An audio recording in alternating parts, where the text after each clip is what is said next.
Hello everyone, welcome to the course in mathematics. In this lecture series, today I'm gonna start a new series of lectures for class 10th and which will also beneficial for NTAC IIT JEE Foundation.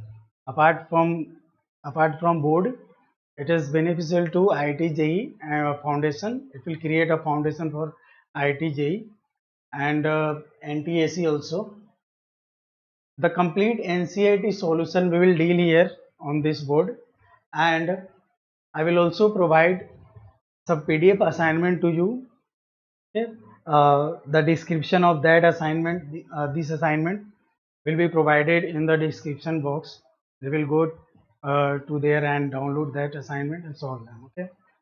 तो आज हम mathematics में शुरू करने जा रहे हैं class 10th के लिए एक नई सीरीज जो कि बोर्ड और NTAC IIT JEE के लिए भी है और इसमें हम कंप्लीट NCERT का कंप्लीट सॉल्यूशन देखेंगे, है ना। इसके अलावा असाइनमेंट्स भी प्रोवाइड कराऊंगा मैं, और उसके बाद जो भी हम यहाँ लेक्चर लेंगे और उस लेक्चर के अंदर जितने भी PDFs वगैरह या क्वेश्चंस इंक्लूड्स रहेंगे वो सारे उनका भी लेवल अच्छा रहेगा। वो भी हम 0 लेवल से शुरू करेंगे और जितनी भी रिक्वायरमेंट हमारी है इन तीनों के पॉइंट ऑफ व्यू से वो सारा कुछ हम यहाँ देख लेंगे। तो शुरू करते हैं आज, है ना।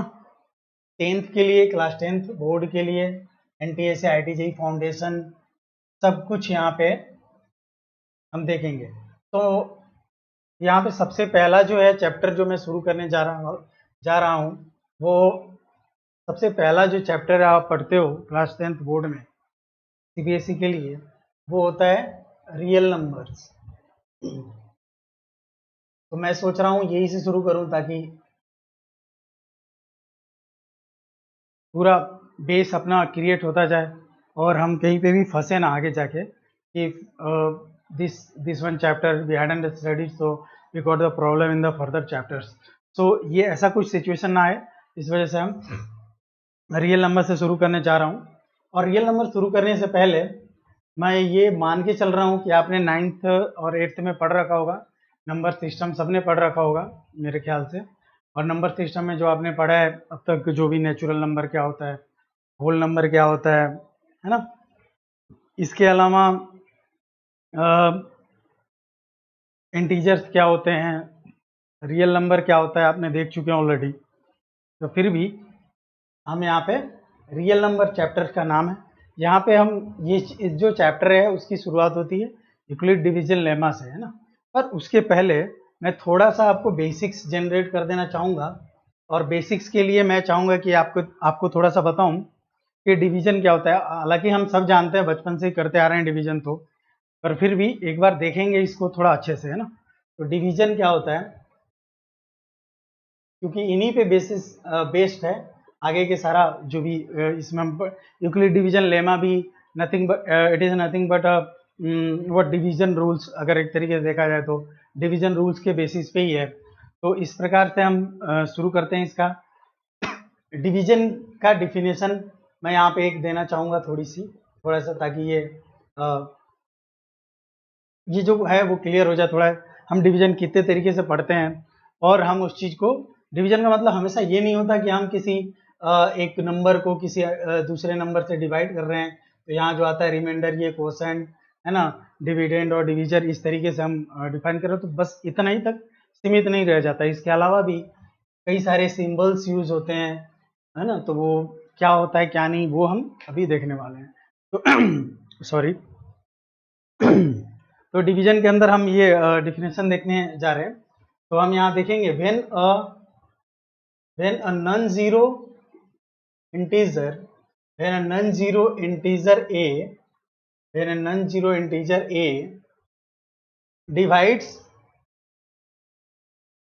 divides an integer b, when a non-zero integer a divides an integer b, then there exists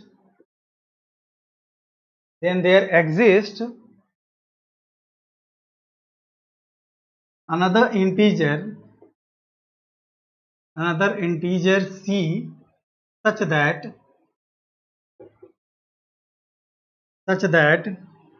a divide कर रहा है ना आपको, a डिवाइड कर रहा है b को, है ना। तो अब क्या लिखोगे आप, such that b is equals to a into C. Okay, ये होना चाहिए। अगर इस तरीके का है जहां c कोई ना कोई इंटीजर है तो हम बोल सकते हैं कि a डिवाइड कर रहा है किसको, b को, है ना।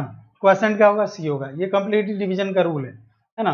तो इस तरीके से हम देखते हैं। फॉर एग्जाम्पल अगर मैं बहुत ही हल्के में लूँ एक एग्जाम्पल, तो हम देख सकते हैं, आपको पता है कि 15 डिवाइड्स 45, 15 डिवाइड्स 45, है ना। अगर मैं ये कह रहा हूँ कि 15 45 को डिवाइड कर रहा है, तो आप कैसे लिखते हो, 45 इज इक्वल्स टू, आप लिख सकते हो ना कि कोई ना कोई इंटीजर एक ऐसा पक्का होगा जिसको 15 में मल्टीप्लाई करने पे वो 45 दे दे। यानी कि 45 is equal to, we may write it as 15 into 3।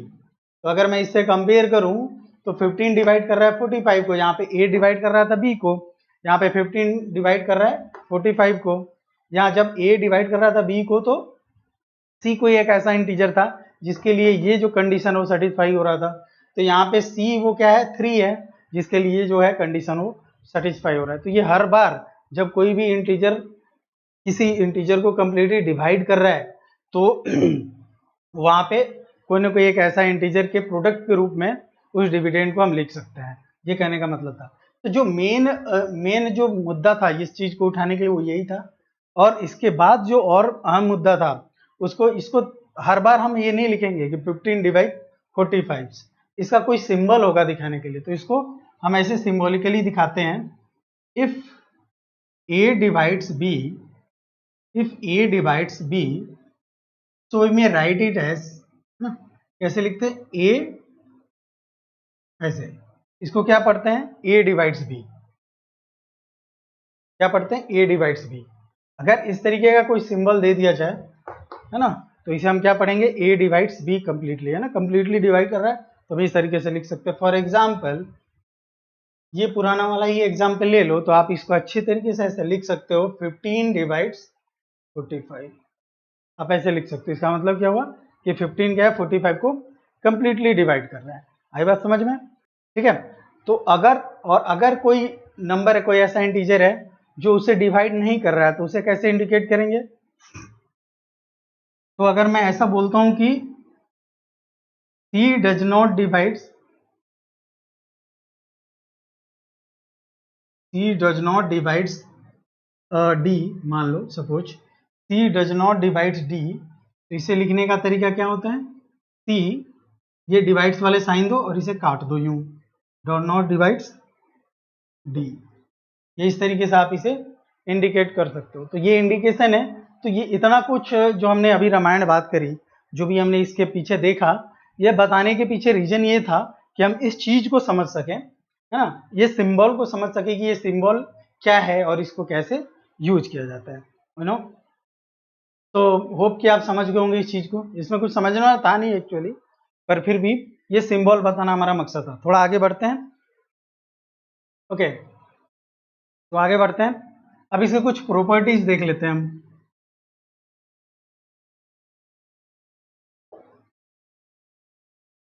क्या होता है प्रॉपर्टीज, देखते हैं अपन, है ना। इसकी प्रॉपर्टी क्या है, फर्स्ट जो मैं लिखना चाहूंगा, या ये लिखूंगा कि 0 is divisible by, 0 is divisible by every non zero integer, every non zero integer. लिखते चलेंगे इन सब चीजों को, इसमें कुछ समझने वाला है नहीं, जहाँ समझने वाला होगा उसको समझेंगे, उसके बाद में लिखेंगे। ये इसमें तो कुछ समझने वाला है नहीं, तो इसे साथ साथ लिखते चलेंगे, है ना। Second number, 0 does not divides any integer, okay. 0 किसी को भी डिवाइड नहीं कर सकता, है ना। तो आप क्या लिखोगे इसे, 0 does not divide any integer या एनी नंबर, कोई सा भी नंबर को, और नहीं इंटीजर, किसी भी नंबर को नहीं डिवाइड कर सकता है, चाहे वो इंटीजर हो या होल नंबर, कुछ भी हो, रियल नंबर या किसी भी चीज को, ओके। क्यों नहीं कर सकता, क्या कर सकता है, क्या नहीं, है तो फर्दर क्लास में भी के लिए आ सकती हो। इतना जान लो कि जीरो से किसी का भी डिवीजन नहीं हो सकता ना। अगर आप इस तरीके से लिखते हो समथिंग, सपोज ऊपर एनी इंटीजर और डिवाइडेड बाई जीरो, तो ये गलत है, ऐसा लिखना बिल्कुल गलत है ना, वैसा हम कर नहीं सकते बाई डिफॉल्ट। ठीक है, अभी के लिए तो जान लो, बस कर नहीं सकते। आगे आगे के क्लासेस में जाओगे तो आप सीखोगे कि क्यों ऐसा नहीं हो सकता है ना। तो आप वहाँ देखोगे limits, continuity and all those things, तो आपको पता चलेगा कि क्यों ऐसा नहीं होता है। ठीक है, चलो अब इसमें और थोड़ा आगे बढ़ते हैं प्रॉपर्टीज में। थर्ड प्रॉपर्टीज बोलता है कि if a is a non zero integer, if a is a non-zero integer, if a is a non-zero integer and b is any integer,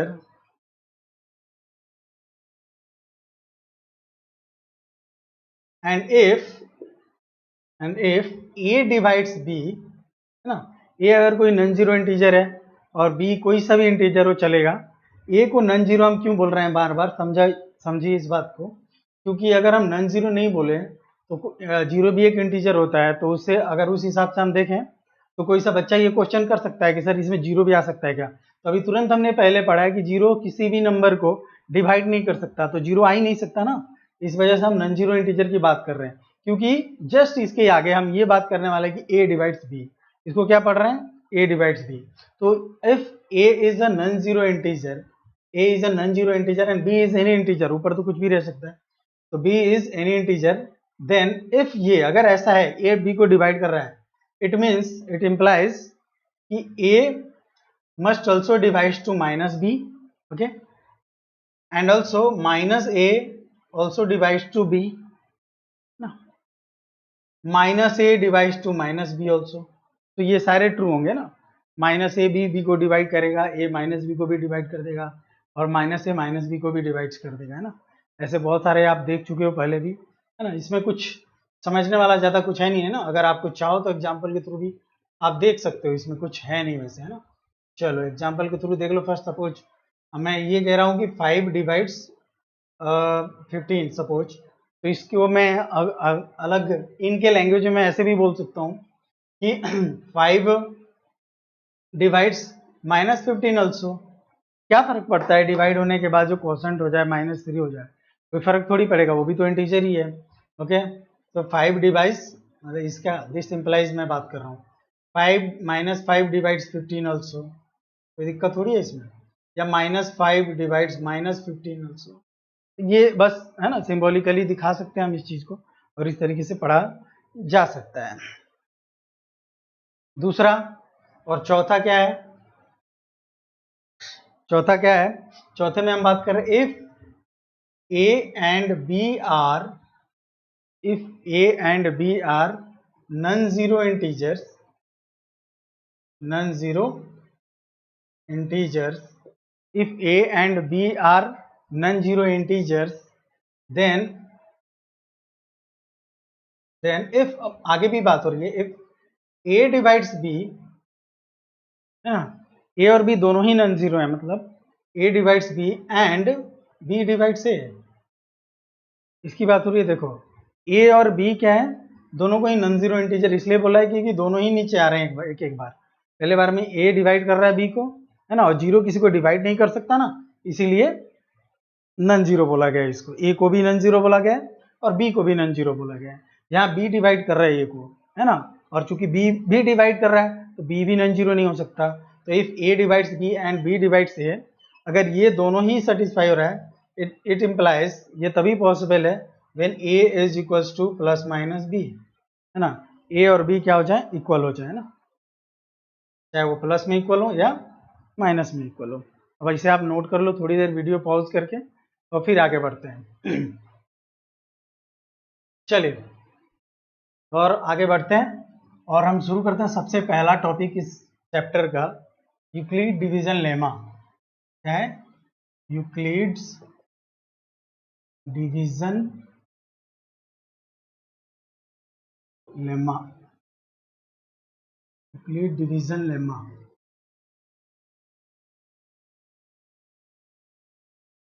तो देखो सबसे पहली बात, यूक्लिड्स नेम होगा मैथमेटिशियन का किसी, डिवीजन समझ में आता है हमें, लेमा क्या होता है ना, ये दिमाग में आओगे सर ये नया कौन सा नाम आ गया लेमा, है ना। तो लेमा एक्चुअली, लेमा क्या है, ये एक प्री प्रूवन स्टेटमेंट्स है ना।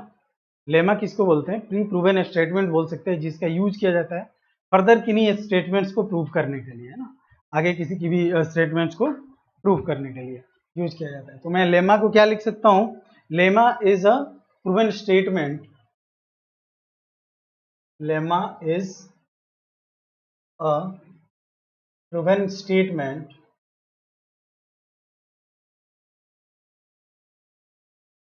which is further used to prove other statements, other statements. बड़े ध्यान से देखना, बहुत आसान है और बहुत अच्छे से सीखेंगे इस चीज को हम लोग, है ना, इसमें कोई भी दिक्कत नहीं होगी, है ना। Lemma is a proven statement, पहले से ही प्रूव्ड है वो, है ना, जो भी जब हमने जो यूक्लिड डिवीजन लेम्मा पढ़ेंगे वो पहले से प्रूव्ड है, इसका मतलब उसकी प्रूव करने की जरूरत हमें है नहीं, है ना। जो भी यूक्लिड डिवीजन का जो थ्योरम पढ़ेंगे, जो भी स्टेटमेंट देखेंगे, उसे प्रूव करने की जरूरत नहीं है, क्योंकि वो पहले से ही प्रूव है। It is a proven statement which is use to prove further statement, है ना, यानी अदर स्टेटमेंट्स को प्रूव करने में यूज आता है। चलो अब मैं इसके यूक्लिड डिवीजन लेम्मा शुरू करने से पहले मैं चाहता हूं कि आखिर ये यूक्लिड डिवीजन होता क्या है। तो मैं एक छोटा सा एग्जांपल लूंगा डिवीजन का। एक्चुअली मैं आपको बता दूं कि Euclid division lemma is nothing but it basically based on simple division theorem, है ना। डिवीजन थ्योरम आपने बचपन से ही पढ़ते हुए आ रहे हो आप, शुरू से ही, है ना। क्या पढ़े हो कि dividend is equals to division into quotient plus remainder, ये देखते हुए आ रहे हो आप शुरू से ही। तो बस उसी पे ये बेस्ड है यूक्लिड डिवीजन लेमा। देखते हैं कैसे, है ना। तो इसको देखने के लिए हम क्या करेंगे, चलो मान लो, है ना, मान लो कि मैंने 5 से मैं डिवाइड कर रहा हूँ किसी, कोई सा भी नंबर ले लो, सपोज 28। 5 से अगर मैंने 28 को डिवाइड करा तो कितने टाइम्स जाएगा, 5 टाइम्स जाएगा, और रिमाइंडर क्या आएगा, 3। ओके, तो हम यहाँ क्या कह रहे हैं, यहाँ पे हम क्या कह रहे हैं, यहाँ पे जो 5 है ये क्या है, डिविजर है, और ये है क्या है, डिविडेंड, ये क्या है, क्वोशिएंट, ये क्या है, रिमाइंडर। ओके,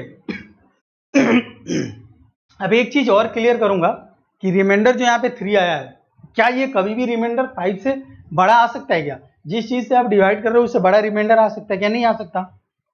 क्योंकि अगर इससे बड़ा होता तो ये 1 टाइम्स और चला जाता इसमें। सपोज मान लो अगर किसी ने बोला कि ये 6 है, 6 अगर यहाँ रिमाइंडर आने के लिए यहाँ पे 31 होना चाहिए था, तो जब यहाँ पे 31 होता तो 5 टाइम्स ही क्यों जाता, ये जाता 6 टाइम्स ना। समझ रहे हो बात मेरी, यहाँ पे 6 रिमाइंडर आने के लिए यहाँ 3 और बड़ा होना चाहिए था, ये 3 ऐड करो, इसमें क्या हो जाएगा 31, ये 31 होना चाहिए था, बट ये 31 ना होके क्या है, 28 है। अगर 31 होता तो हम जब डिवाइड कर रहे थे तो क्वोशिएंट में 5 ही क्यों लेता, 5 ही क्यों लेता, मैं 6 टाइम्स लेता ना। और जैसे ही हम 6 टाइम्स लेते इसे तो हमारा रिमाइंडर क्या आ जाता, 1 आ जाता, ना कि 1 आता, ना कि 3 आता, है ना। तो उस केस में भी आपका रिमाइंडर जो है वो 5 से छोटा ही हो रहा है। मतलब आप जिस भी नंबर से डिवाइड कर रहे हो, किसी भी नंबर को जिस भी नंबर से डिवाइड कर रहे हो, वो नंबर कभी भी वो नंबर से बड़ा रिमाइंडर कभी नहीं हो सकता। मतलब मैं ये कह सकता हूं कि यहाँ जो रिमाइंडर आया है 3, 100% या जो भी रिमाइंडर आएगा, ये क्या दिख रहा है आपको, 5 से छोटा है और 0 से बड़ा है, ये दिख रहा है ना, 0 से बड़ा और 5 से छोटा। हाँ, 0 भी हो सकता है रिमाइंडर, जब कंप्लीट डिवीजन लग जाए तो रिमाइंडर 0 हो सकता है ना। बट ये तो डिवीजर के बराबर तो हो ही नहीं सकता, बराबर नहीं होएगा, उससे बड़ा भी नहीं होएगा, ठीक है। तो ये चीज एक केस है। तो हम यहाँ पे क्या देख रहे हैं, एक चीज देख रहे हैं यहाँ पे कि डिविडेंड इक्वल टू, जो हमने बचपन में से पढ़ते आ रहे हैं, dividend equal to divisor into quotient, divisor into quotient plus remainder. ये बचपन से ही हम देखते आ रहे हैं, है ना, ये बचपन से देखते आ रहे हैं, dividend is equal to division into percent plus remainder, ये बचपन से ही देखते आ रहे हैं। तो बस इसी पे कुछ बेस्ड है ये यूक्लिड डिवीजन लेमा, सिंपल सी बात है। तो अब यूक्लिड डिवीजन लेमा में इसी चीज को अब जनरलाइज कर दिया, मतलब एक तरह से देखूं तो जनरलाइज वर्जन हो गया इसी चीज का, ये जो हम 528 और 5 पे देख रहे थे उसी का जनरलाइज वर्जन है यूक्लिड डिवीजन लेमा। तो देखते हैं यूक्लिड डिवीजन लेमा क्या कहता है। तो लिखेंगे, अब शुरू करते हैं Euclid division lemma.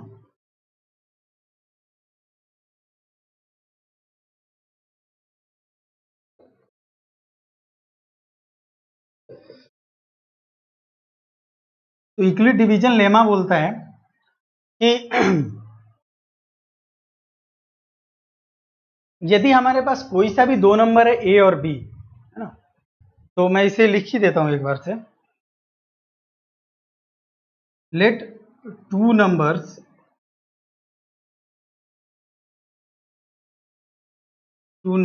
A and B,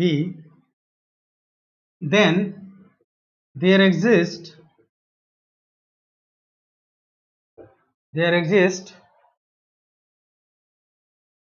to numbers या टू इंटीजर्स बोलो, इसको ज्यादा बेटर रहेगा। लेट टू पॉजिटिव इंटीजर्स बोल दो, लेट टू नंबर्स नहीं, इसे पॉजिटिव इंटीजर्स ज्यादा अच्छा रहेगा। लेट टू पॉजिटिव इंटीजर्स, क्योंकि हम इंटीजर्स में ही बात कर रहे हैं अब तक। Let two positive integers A and B, then there exist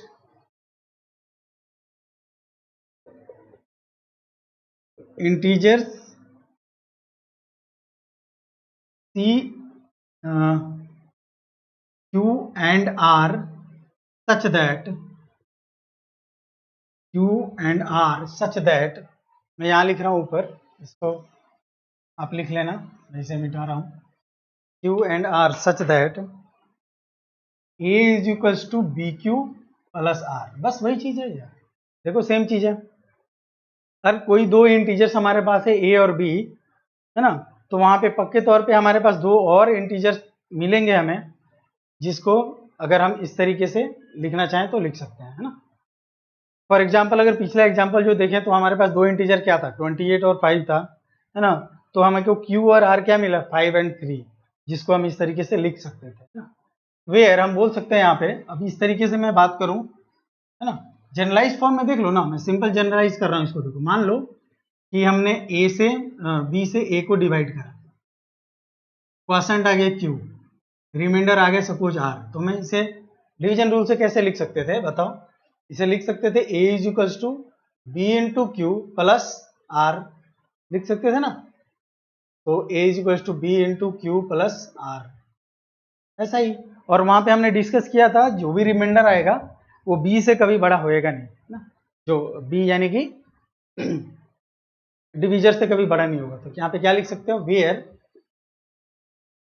यहाँ पे हम इसे भी डिफाइन कर सकते हैं, R must not greater than B and must be greater than equals to 0, है ना।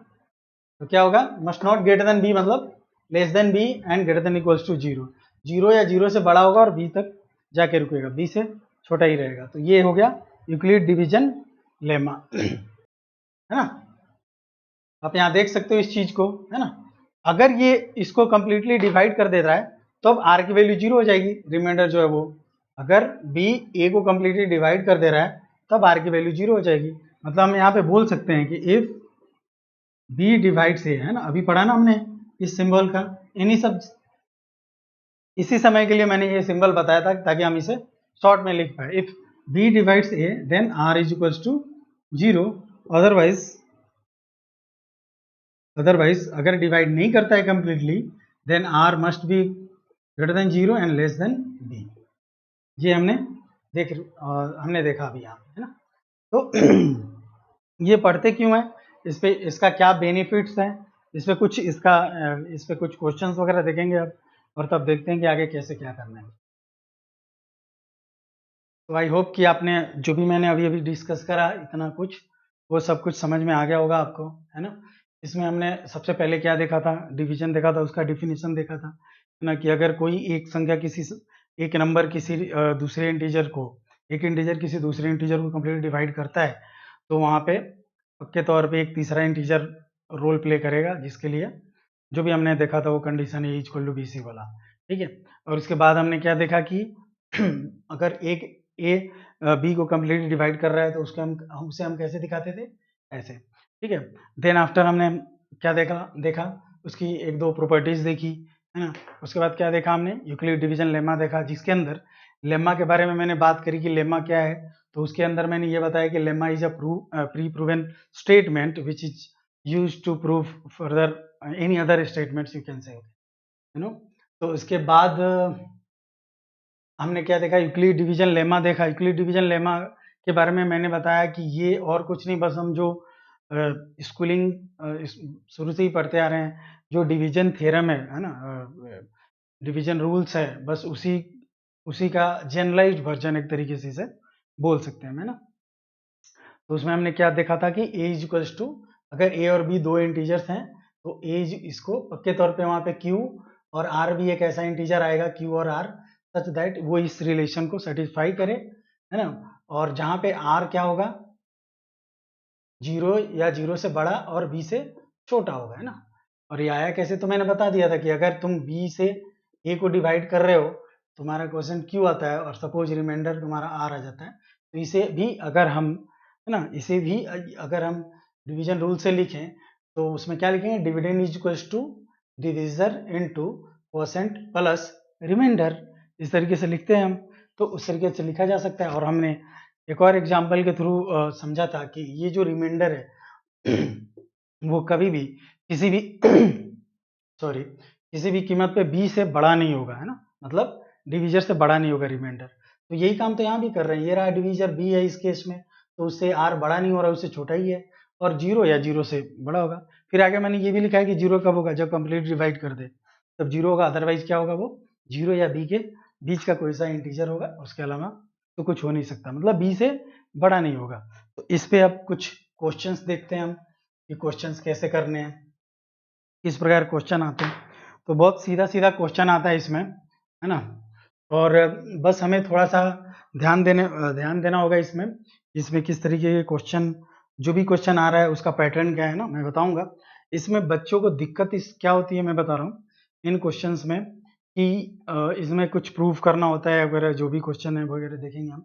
दिक्कत मेनली जहाँ पे आता है बच्चों को कि उनको समझ में नहीं आता कि हमें इसमें अज्यूम क्या करें और शुरू कैसे करें, कहाँ से शुरू करें। तो वो मैं दिखाऊंगा आपको कि कैसे लास्ट में जब इसको कंक्लूड करेंगे हम, तो मैं बताऊंगा कि इसको कैसे क्या करना है। शुरू तो करें, पहले क्वेश्चन लेते हैं हम।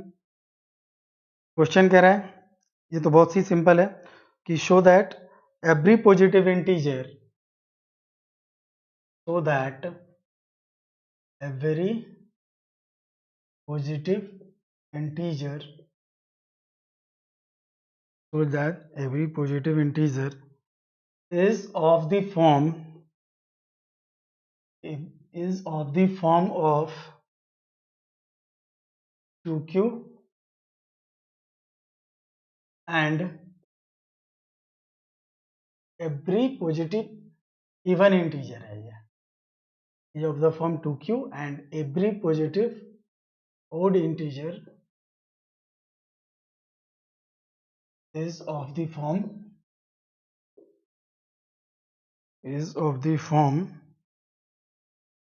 2q plus 1।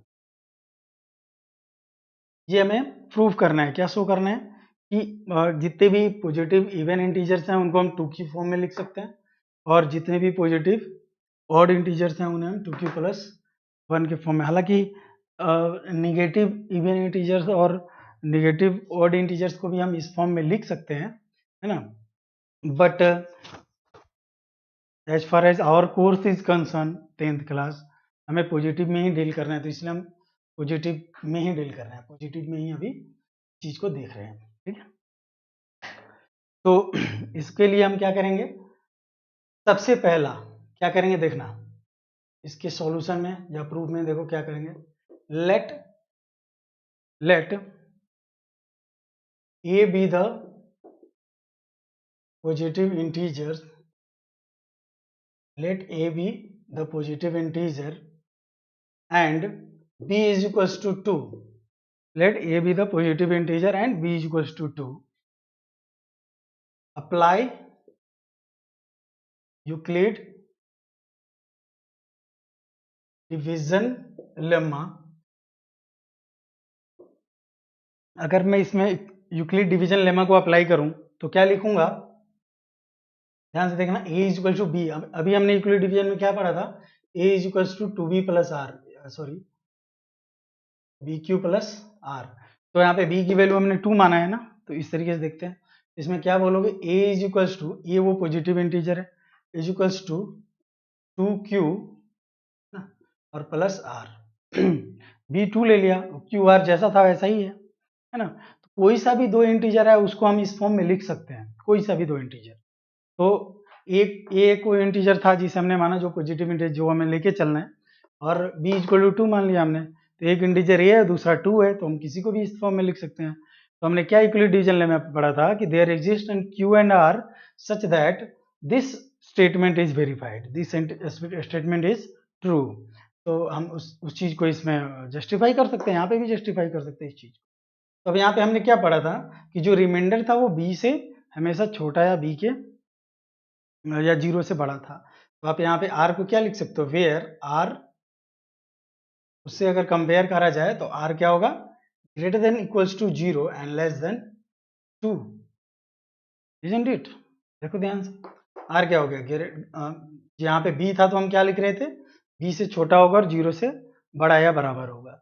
अभी b की जगह क्या है, 2 है, तो हम ऐसे लिखेंगे इस चीज को। अब आगे क्या कर सकते हैं हम इसमें, अब r की वैल्यू हमारी क्या हो सकती है मैक्सिमम, या तो 0 होगा नहीं तो 1 होगा, 2 तो हो ही सकता ना, इक्वलिटी थोड़ी है यहाँ पे, सिर्फ लेस देन है। लेस देन 2 कौन सा इंटीजर हुआ, लेस देन 2 अपने पास सिर्फ एक ही इंटीजर है 1। तो मतलब 0 के बड़ा और 2 से छोटा एक ही इंटीजर है 1। चलिए अब आगे बढ़ते हैं। तो मतलब हम यहाँ लिख सकते हैं when r is equals to 0, जब r 0 होगा तो क्या होगा, a is equals to 2q, isn't it. अब ये q भी कोई ना कोई इंटीजर ही है ना। यूक्लिड डिवीजन लेमा में हमने क्या पढ़ा था कि a और b अगर कोई नंबर है तो q और r अलग, कोई अलग इंटीजर्स ऐसे मिलेंगे, सॉरी a और b कोई इंटीजर है तो q और r भी कोई ऐसे इंटीजर्स मिलेंगे जिसके लिए सेटिस्फाई होगा, है ना, ये वाला। तो q भी इंटीजर है, जब चूंकि a इज टू 2q लिख रहे हैं मतलब ये 100% 2 से कंप्लीटली डिविजिबल है, क्योंकि इंटीजर इसका कोसेंट है। तो हम यहाँ क्या लिखेंगे, यहाँ पे ये a जो है यहाँ पे क्या है, 2 से डिविजिबल है, तो क्या लिखोगे, a इज इवन, ये यहाँ पे क्या है, इवन है। और हम यहाँ पे क्या लेके चल रहे हैं इसको, हम एक जनरल फॉर्म में लेके चल रहे हैं, तो ये सारे ही a के जितने भी इवन a होगा उन सब के लिए ट्रू होगा, यू नो। चलो अब आगे देखेंगे, when r is equal to 1 तो a इज इक्वल टू क्या हो जाएगा, 2q प्लस 1, इजंट इट। तो अब क्या होगा देखो, after every even integer there is an odd integer, isn't it. देखो हम हर एक किसी भी इवन इंटीजर के बाद एक ऑड इंटीजर आना है 100%। जब 2q इवन है तो उसमें जब हमने 1 ऐड करा तो उसके बाद आने वाला ये जो भी नंबर रहा होगा वो क्या होगा, ऑड इंटीजर आएगा। जब 2q इवन है तो 2q प्लस 1 क्या आएगा, ऑड इंटीजर आएगा। तो हम इसे क्या लिख सकते हैं यहाँ पे, ऐसे हम बोल सकते हैं कि since 2q is even therefore 2q plus 1 is odd, क्योंकि हम पहले ही प्रूव कर चुके हैं कि 2q इवन है ना, तो 2q प्लस 1 ऑड होगा। तो इस तरीके से क्या प्रूफ होता है, फाइनली कंक्लूड करने हम करा हमने, therefore every positive even integer is of the form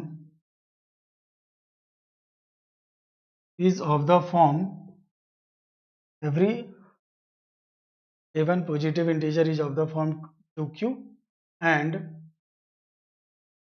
odd integer